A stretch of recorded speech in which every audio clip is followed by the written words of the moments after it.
Hey guys, it's Avery. I'm here in my dad's studio. It's getting to be pretty late at night. This is kind of part of how it goes. So we track vocals. Oh, we track everything here. I write and demo out all the songs at my place back in the city. Once I get to a spot that I like, we come out here and we track. I mean, the guitar's over, we track bass, and then we do the vocals, which is, the most important thing because Dad is producing this record. If you are familiar with Jason Roy, you know he's a monster vocalist. And I am not, but I want to be. So here we are. I'm right here. Dad'll be right there, and he'll tell me that was shitty, do it again. And I'll do it again. That's kind of the accountability partner situation we have going on here. Before a big day of tracking like this, I usually can't sleep, especially if it's vocal tracking, because vocal tracking makes me very nervous, and it also makes me think quite heavily about what I'm saying, what the song's about, and things like that. The song Rama I wrote Rama, at least the first version of it, probably 2 years ago at the time of this video. So I've had it with me for a minute. We played it live a few times. And the interesting part of the song is that it is about me and my dad's relationship and about him and his dad's relationship. And it's not a happy song. It's about the tough parts of a father-son relationship. The name comes from a Hindu god that I read about at one point. I guess he's in Jainism and maybe a little bit Buddhism too, from what I hear. I heard the story from the mythology about Rama, where he was exiled into the wilderness by his family. And it reminded me of stuff that happened to my dad and stuff that happened to me, where in my case, my dad has always been pretty big into discipline and pretty big into like pushing me to be the best I can, sometimes to what I think is a not super constructive extent. And so it's caused a lot of problems between me and him because I'm like, I just want you to be the best you can be. And I'm like, I want you to fucking leave me alone.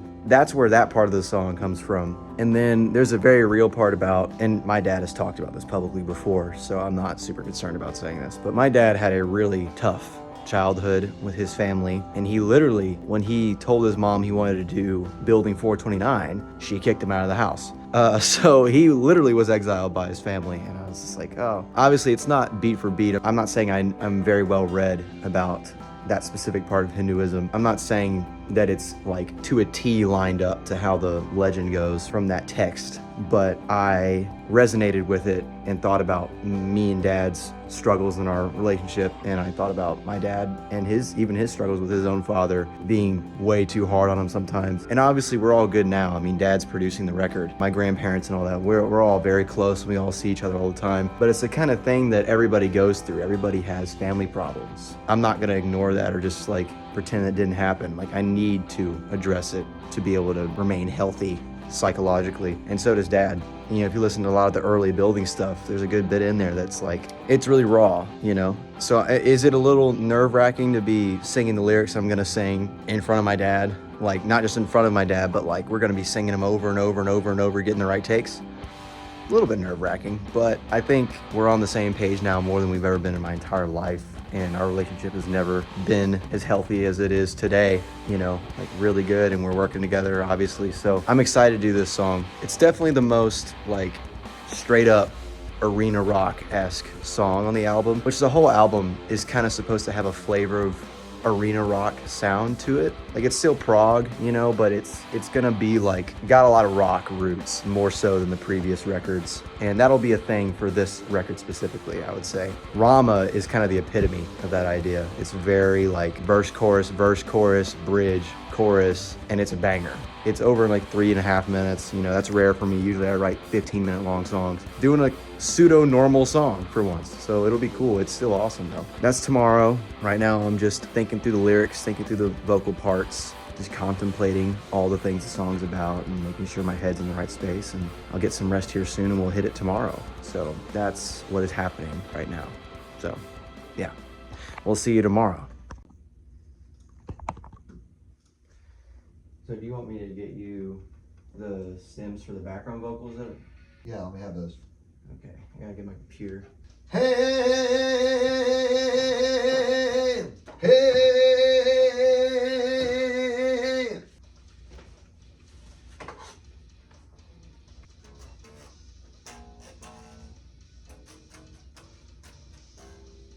Okay. It's in D. Yeah, it's in D.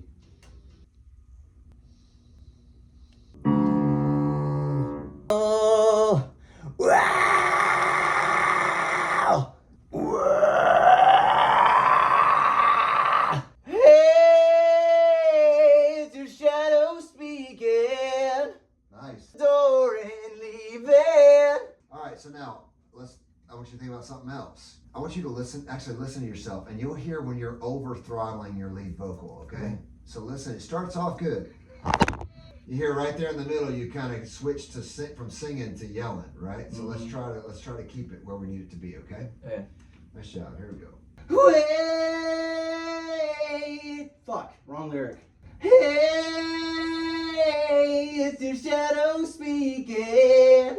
Out the door and out the door and Out the door and all right, make door. Out the door and leave him. out the door and leaving. There it is. Nice. So it's not high. This is not high at all for you, just so you know. Not anymore. Right, it's not high. So Yeah. so take whatever fear that I can kind of feel that you're singing with and get rid of it. Hey,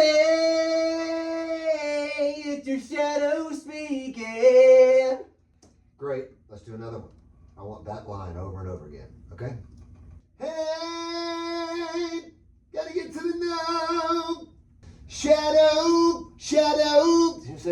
Shadow. Can you do that? Can you do that for me right now? Shadow. Okay, so here's the deal. We are taking a recess because I have blown out my voice.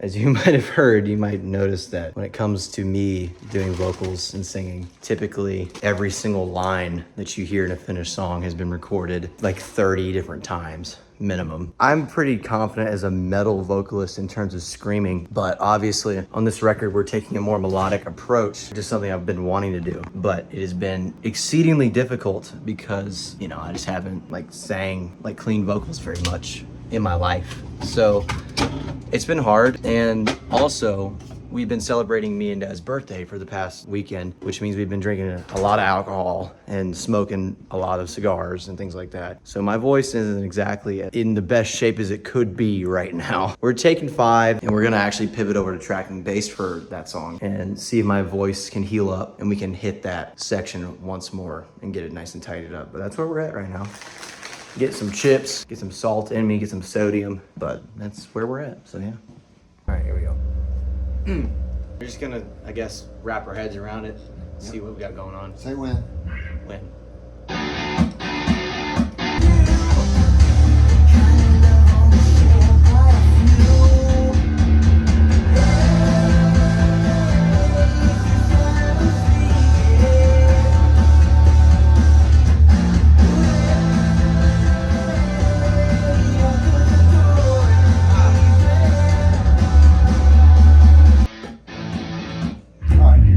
All right, let's say what we have, and then I do want to try a different tone. I want to try the more aggressive tone. Right. That first verse though, where we're just like doing the diamonds. I don't know if I like the diamonds, man.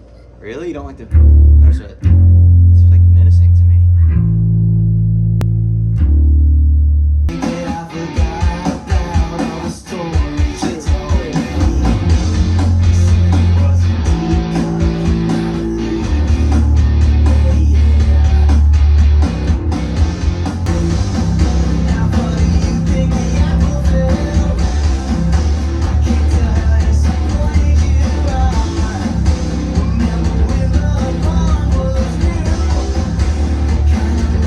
That was the wrong note there.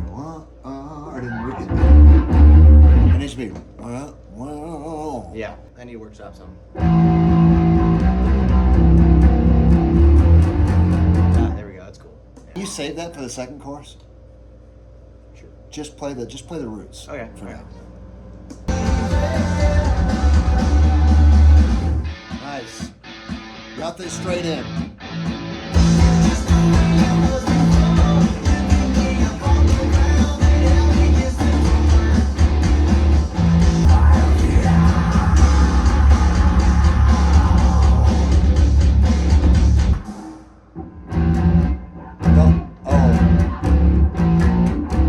Okay. I did that in the other take, so we can track over it.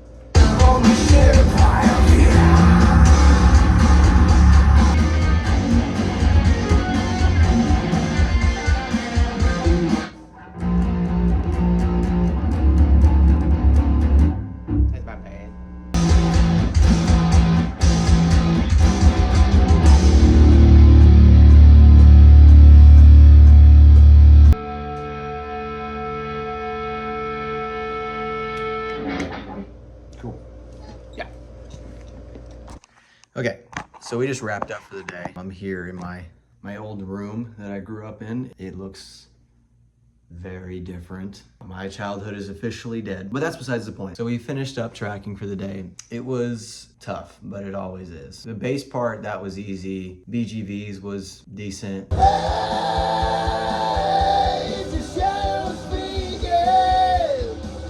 It's vocal tracking has always been hard for Void Letter stuff because I'm better than I've ever been, but it's still like every time I get better, it's like I move the goalpost even farther. So it remains like nearly impossible for me to sing any of the stuff that I've written. But hey, that's how we get better, I guess. I hit my maximum usage on my vocal cords a little bit earlier than I anticipated.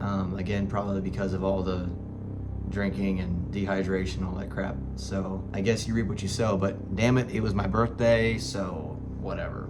We have some more times planned to come back and hit some stuff again, but the song sounds like really great. Like we just listened back to it. It's feeling really good, mainly because it's almost a full sonic image now, whereas before it was stuck in a spot of just being guitar, drums, and literally nothing else. But now we have vocals and bass on it, so it feels full, and we have a little bit of programming, like synth stuff in there too. But that was another day of making V3, which is what I'm calling it. I hope you guys liked it. I'm about to pack up some gear that I left at this house from a building show and drive back to Nashville, where I will get back into producing music for other people as well as continuing to write stuff. Most of the album has already been written. Lyrics, structure, guitar parts, drum parts, pretty much entirely written for the whole album. I'll go back home and sing out some demo tapes to make sure the vocal parts are right and wrap my head around it. Yeah, it was wild to do this song. You know, it's one of the oldest ones on the record, and it's also